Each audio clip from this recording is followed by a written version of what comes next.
নমস্কার বন্ধুরা, আপনারা কেমন আছেন? আশা করি ভালো আছেন। আজ আমি আপনাদেরকে নিয়ে যাচ্ছি পুরীর জগন্নাথ ধাম। আমরা পুরী রেলওয়ে স্টেশনে রয়েছি। রেলওয়ে স্টেশন থেকে আস্তে আস্তে বেরিয়ে যাচ্ছি। রেলওয়ে স্টেশনে নতুন কনস্ট্রাকশনের কাজ হচ্ছে এবং স্টেশনটি সুন্দরভাবে ঢেলে সাজানো হচ্ছে, যাতে করে যাত্রীদের সমস্ত অসুবিধা দূর হয় এবং সুবিধা হয় স্টেশন থেকে বেরোতে এবং স্টেশনে ঢুকতে। স্টেশনে প্রচুর সংখ্যক মানুষ অপেক্ষা করেন এবং ট্রেন ধরে নিজের গন্তব্যস্থানে পৌঁছে যান। আমরা ব্যাগেজ নিয়ে আস্তে আস্তে এগিয়ে যাচ্ছি হোটেলের উদ্দেশ্যে। হোটেলেতে ফ্রেশ হয়ে যাব আমরা জগন্নাথ মন্দিরের উদ্দেশ্যে। পুরীর জগন্নাথ মন্দিরে 2025-এর 1 ফেব্রুয়ারি থেকে কিছু নিয়ম চেঞ্জ হচ্ছে। নিয়মগুলো আপনাদের জানানোর জন্যই এই ভিডিওটি বানানো। চলুন নিয়মগুলো আপনাদেরকে জানিয়ে দিই।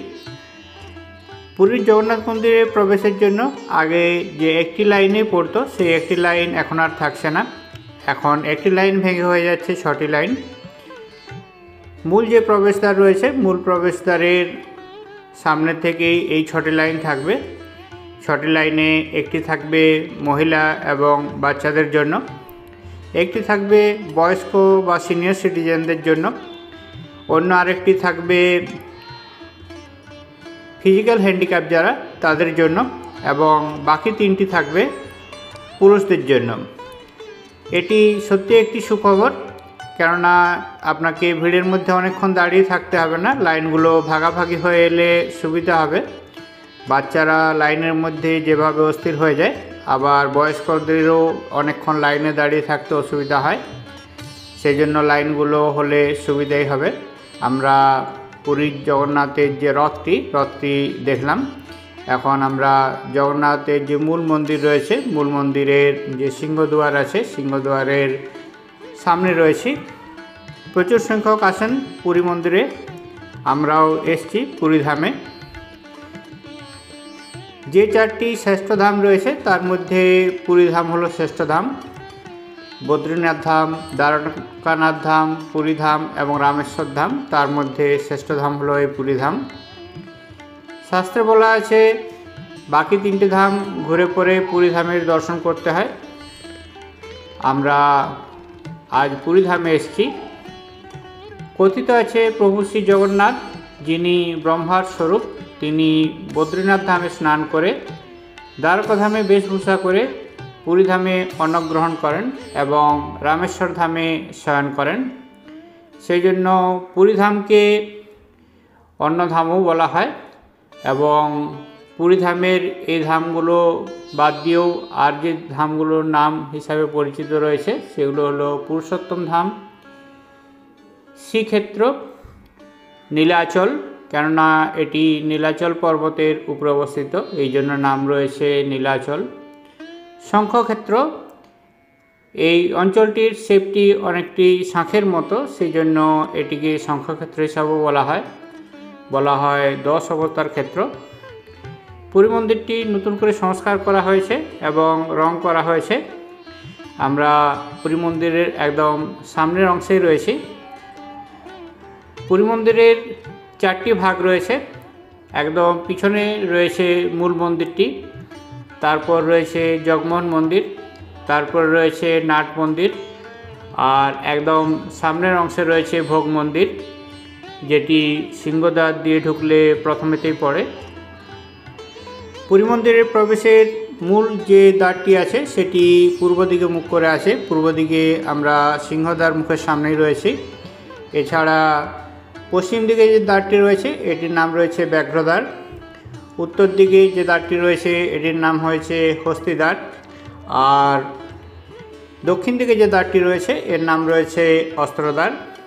পুরী মন্দিরের চারপাশটি সুন্দরভাবে সংস্কার করা হয়েছে। আপনাদেরকে দেখাবো পুরী মন্দিরের চারপাশটি। এখন আমরা পুরী ধামেতে জগন্নাথের রথের সামনে রয়েছি। রথের চাকা এবং পুরী ধাম একসাথে দর্শন করছি। পুরী মন্দিরের মূল প্রবেশদ্বারে প্রবেশ করতে গেলে আপনাকে আপনার প্রয়োজনীয় জুতোগুলো কাউন্টারে জমা রাখতে হবে। কাউন্টারে জমা রাখার জন্য কোনো পয়সা লাগে না। আপনাকে অনেকগুলো জুতো থাকলে একটি ব্যাগ দেওয়া হবে, ব্যাগের মধ্যে জুতো রেখে জুতোগুলো জমা রাখতে পারেন। আর মোবাইল ফোন এবং ক্যামেরা রাখতে গেলে আপনাকে একটি টোকেন দেওয়া হবে। টোকেনেতে আপনার একটি ফোন নাম্বার জিজ্ঞেস করা হবে। ফোন নাম্বারটি একটি ছোট্ট চিরকুট কাগজে লিখে এবং সেই ব্যাগের মধ্যে ফোন এবং ক্যামেরার সাথে রাখা হবে। ফোন এবং ক্যামেরা ফিরে পেতে হলে আপনাকে অবশ্যই ফোন নাম্বারটি বলতে হবে। আমরা পুরী মন্দিরের চারদিকে যে নতুন করে সংস্কার করা হয়েছে এবং নতুন নতুন যে কনস্ট্রাকশন করা হয়েছে সেই জায়গাগুলো দেখছি। আমরা পুরী মন্দিরের মূল প্রবেশদ্বার সিংহদুয়ার থেকে আমরা পশ্চিম দিকে ব্যাঘ্রদ্বারের দিকে যাচ্ছি। মাঝে পাবো আমরা দক্ষিণ দিকের অস্ত্রদ্বার। নতুন ডেভেলপমেন্টটি সত্যিই খুব সুন্দর হয়েছে। চারদিকে গাছপালা দিয়ে সুন্দরভাবে সাজিয়ে তোলা হয়েছে। রয়েছে অনেক বসার জায়গাও, রয়েছে পানীয় জলের ব্যবস্থা, রয়েছে বাথরুম এবং টয়লেটের ব্যবস্থা। সত্যিই খুব সুন্দরভাবে ব্যবস্থাটি করা হয়েছে। ব্যবস্থাটি দেখে আমাদের খুব ভালো লাগলো। আমরা পুরী মন্দিরের মূল চূড়ার অংশটি দেখতে পাচ্ছি। এই রাস্তাটা দিয়ে পরিক্রমা করা যায়। পুরী মন্দিরের চারপাশে আপনি পরিক্রমা করতে চাইলে এই রাস্তা দিয়ে পুরী মন্দিরের চারপাশ পরিক্রমা করতে পারেন। এটি সত্যি একটি ভালো বিষয়। পুরী মন্দিরের এই ব্যবস্থাটি আপনাদের কেমন লাগছে অবশ্যই কমেন্ট করে জানান।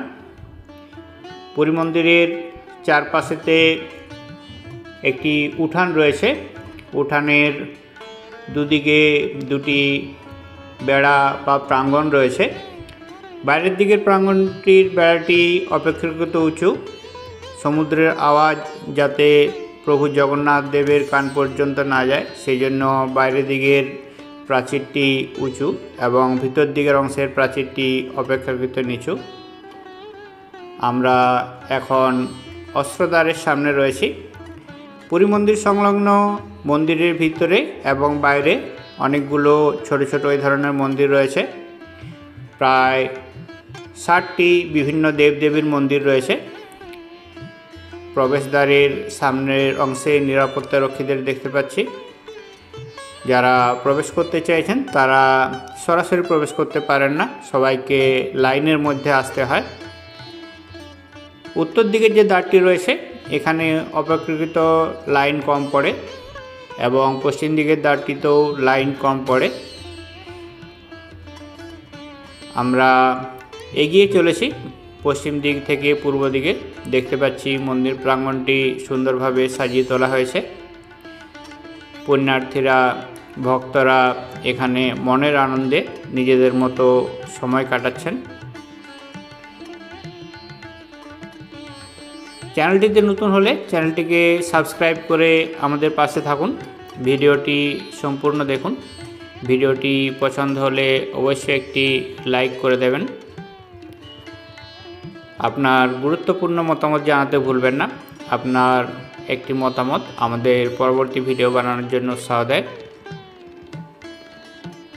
আমরা পরিক্রমার রাস্তা দিয়ে আস্তে আস্তে এগিয়ে চলেছি পশ্চিম দ্বারের দিকে।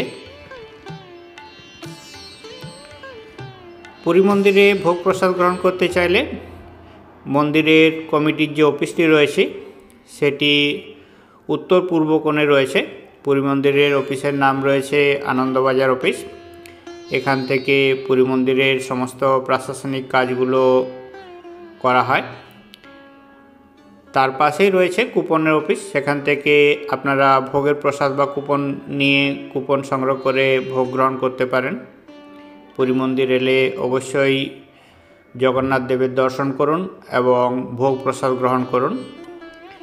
লাইন দিয়ে আপনাদেরকে নাট মন্দিরের সামনের অংশে যেতে হবে। নাট মন্দির থেকে গর্ভগৃহে থাকা জগন্নাথ, বলরাম এবং সুভদ্রা আপনারা দর্শন করতে পারেন। জয় জগন্নাথ, জয় জগন্নাথ, জয় জগন্নাথ। জগন্নাথ কৃপা করুন, সবাইকে ভালো রাখুন।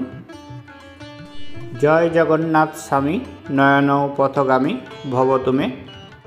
প্রভু আমাদের পথ দেখাও, জগতের মঙ্গল করো তুমি জগন্নাথ, জয় জগন্নাথ। পুরী মন্দিরে প্রবেশ করতে চাইলে আপনারা যে কোনো দ্বার দিয়ে প্রবেশ করতে পারেন। সিংহদ্বারের প্রবেশের পথে হাত ধোয়া এবং পা ধোয়ার ব্যবস্থা রয়েছে। ওখানেতে হাত ধুয়ে এবং পা ধুয়ে 22টি সিঁড়ি বেয়ে মন্দিরের যে ভিতরের অংশ রয়েছে, ভিতরের অংশেতে প্রবেশ করা যায়। প্রবেশ করে মন্দিরের বাম দিকের অংশে আস্তে আস্তে এগিয়ে যান। মন্দিরের চারদিকে রয়েছে বিভিন্ন দেবদেবীর মন্দির, অনেক ছোট ছোট মন্দির রয়েছে। মন্দিরগুলো দর্শন করে তারপর নাট মন্দিরের সামনের অংশে যে 7টি সিঁড়ি রয়েছে সেই সিঁড়ি দিয়ে নাট মন্দিরে প্রবেশ করুন এবং প্রভু জগন্নাথ, প্রভু বলরাম এবং মা সুভদ্রার দর্শন করুন। জগন্নাথ দেবের আশীর্বাদ গ্রহণ করুন। আমরা শ্রী শ্রী জগন্নাথ মহাপ্রভু পুরীধাম ভ্রমণ করছি। পুরীধামের যে পথ পরিক্রমার নতুন রাস্তাটি বানানো হয়েছে সেটি দর্শন করছি। যারা উত্তরের দিকে দ্বারে প্রবেশ করবেন তাদের লাইন এখান থেকে শুরু হয়েছে। আমরা এতক্ষণ পুরী মন্দির ঘুরে সমুদ্রের কিনারেতে এসেছি। এখন সন্ধে হয়ে গেছে। সন্ধেতে সমুদ্রের জলে আলো পড়ছে এবং ঢেউগুলো আছড়ে পড়ছে কিনারায়।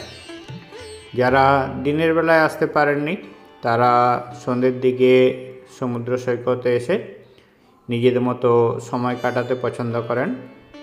সমুদ্র সৈকতে প্রত্যেক দিন সন্ধেবেলায় এখানেতে বাজার বসে। বাজারেতে পাওয়া যায় বিভিন্ন ধরনের পছন্দসই খাবার, পাওয়া যায় বিভিন্ন ধরনের ঘর সাজানোর এবং প্রয়োজনীয় সমস্ত জিনিসপত্র। সন্ধেবেলায় সময় কাটানোর জন্য কিছুক্ষণ সময় অবশ্যই এখানে কাটাতে পারেন। এবং পুরী এলে পুরীর সামনাসামনি যে দেখার জায়গাগুলো রয়েছে, যেমন কোনারক সান টেম্পল, ডলফিন পয়েন্ট বা ভুবনেশ্বর, এ সমস্ত জায়গাগুলো ঘুরে আসতে পারেন। আশা করি ভালো লাগবে।